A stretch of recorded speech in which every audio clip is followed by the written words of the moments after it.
Сайн байцгаана уу? За бит хоёрыг анх удаа үзэж байгаа хүн байх юм бол бит хоёр амьшгийн босон бодит түүхүүдийг ярьдаг. Тийм хоёр хүн байна. Тийм сууг байгаамаа. Тийм. За одоо ингэ шууд хэлцгээе. За. Тийм.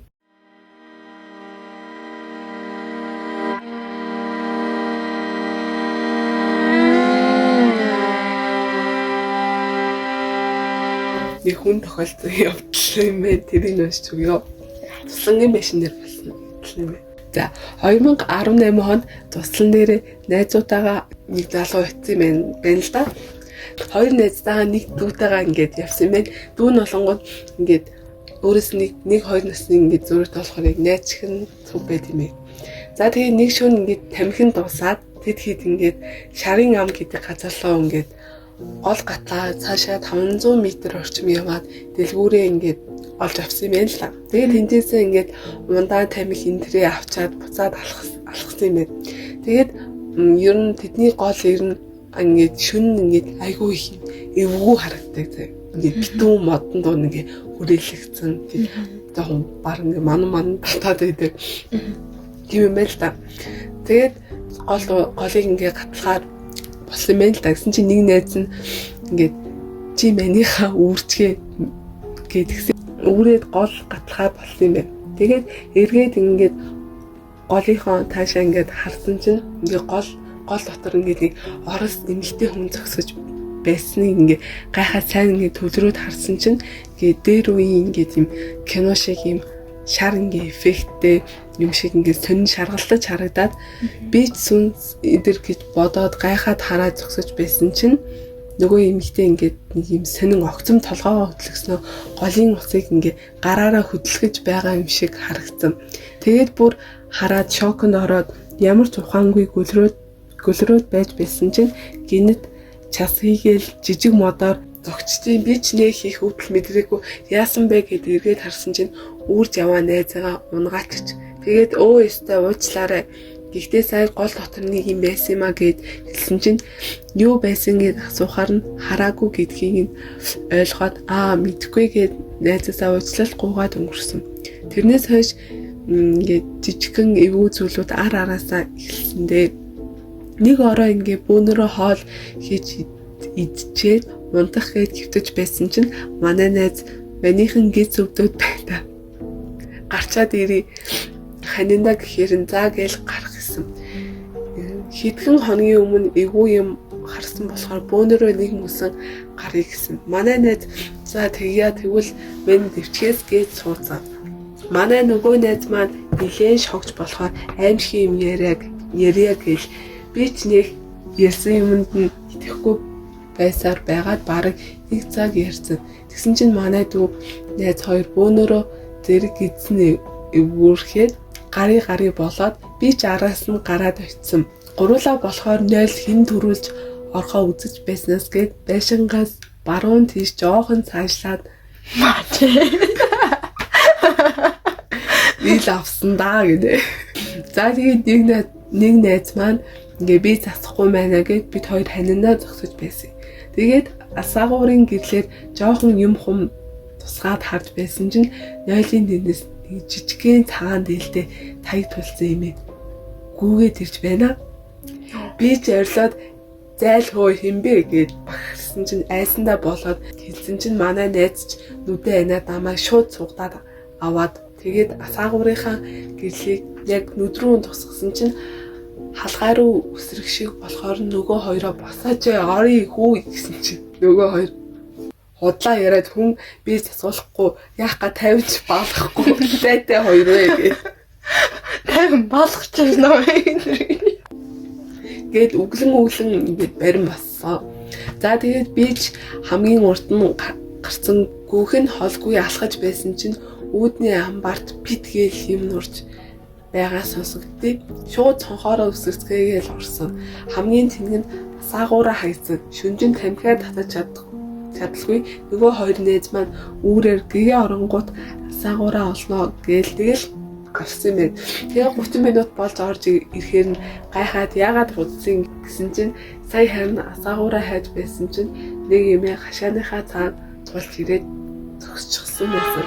Тэгснээр та нар энэ хэдүүлээ байгаа юм өнөө орой болгоомжтой байгаарай гэд хачин энэ яриад явсан. Гэхээр нь гайхаад манай тэнхгийн 4 өнгөрөөгөөд үнэ малгай саадаг хүмүүс биштэй гэд ямархуу эмгэн байсныг нь асуусан чинь цагаан царайтай дондгордуу эмээ байсан. Тэгэхээр нь пал хийгээл явсан. Учир нь манай урт талын айлныг эмээ өвөө хоёр амьдардаг байсан. Нэг өвөл эмгэн хашаанда удгаасаа ус авч байгаад гинэт зүрх нь хаагдаад өөд болчихсон юм байлээ. Тэгтээ манай найзын төрсөлсөн тэр эмээ яалчгүй нөгөө бурхан болсон эмээ л байсан. Угаасаа өмнө жил нь нэг найзтайгаа хамт тэр эмээ өвөө хоёрын амьдарч байсан байшингийнх нь урд алхаж явж байтал тэр бор дээлтэй эмээ дэлгүүрийнх нь амбарны ард хал руу орж байгаа юм шиг харагдаад яг хажууд нь эргээд харсан чинь хинч байдаггүй. Би ч нөгөө хамт явж байсан найзаа шууд л хамаг байдгаараа чанга чинь үзүүнээс нь тэврээд андаа арагшаа хардаа хүн байна уу гэсэн чинь байхгүй байна. Бити хүн айлгаад бай. Тэгэхээр нь за энд ч харагдаагүй надад л харагдсан юм байна да гэж бодож байгаад хашаага хаагаал эргээд харсан чинь манай найз аль хэдийн намайг хаяад гүгээд орчдгийг. Би ч бараг араас нь гүгээд орсон байхаа. Ягаад хүн гүгээд тавьчих байгаа юм бэ гэж найзлаа асуусан чинь би өндөр чим том биетэй эрэгтэй хүн л харсан. Чи өөрөө сонин эмээ харсан гэд байхаар нь бүр айгаад байсан юм аа гэд манай найз хэлдэг. За тэгээд тэр цагаас хойш тэр туслангийн байшин руу дахиж хизээж очиагүй юм да. Ямар амар имээ. За миний ярих түүх болохоор ингээд нэг залуу хосын тухай заяа. За нэг нь залуу хос одоо ингээд дөнгөж хурим нараа хийчээд тэгээд байр худалдаж авсан юм байна л да. Тэгээд тэр байр нь болохоор 1950 онд баригдсан тийм хуучны хэв маягийн байшин байсан бөгөөд бараг шүн болгон дээд давхрын коридорт нь тийм хүүхдийн алхах чимээ бусад тийм сонин аваа сонсогддог байсан юм байна л да. Тэгээд эхнэр нь болохоор тэр чимээнээс болоод хөрштэй хэлсэн маа. Хөршинд гэсэн чинь магадгүй ингээд дээвэр дээр байдаг тийм павлин баха. Павлин гэдэг нөгөө нэг юм шувуу байгаа хаа.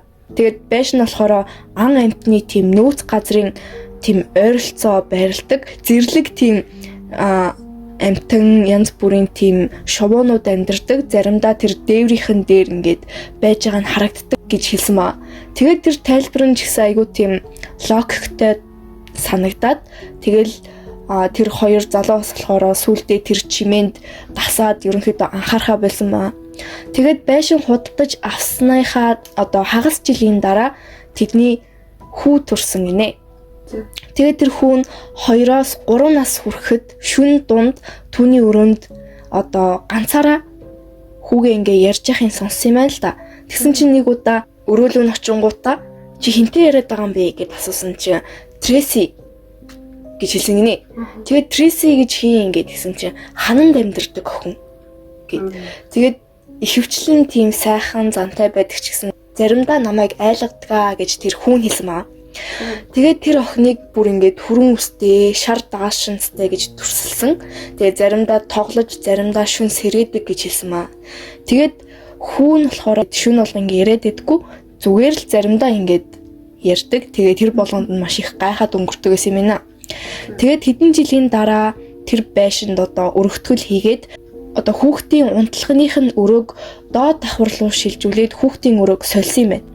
Тэгээд тэгсэн чинь нөгөө нэг хүн өмнөх өрөөндөө ингээд сайн амарч унтдаг байсан ч гэсэн өөр өрөөнд орсноос хойш болохоор шүн болгон баг ингээ уйлдаг болсон гинэ.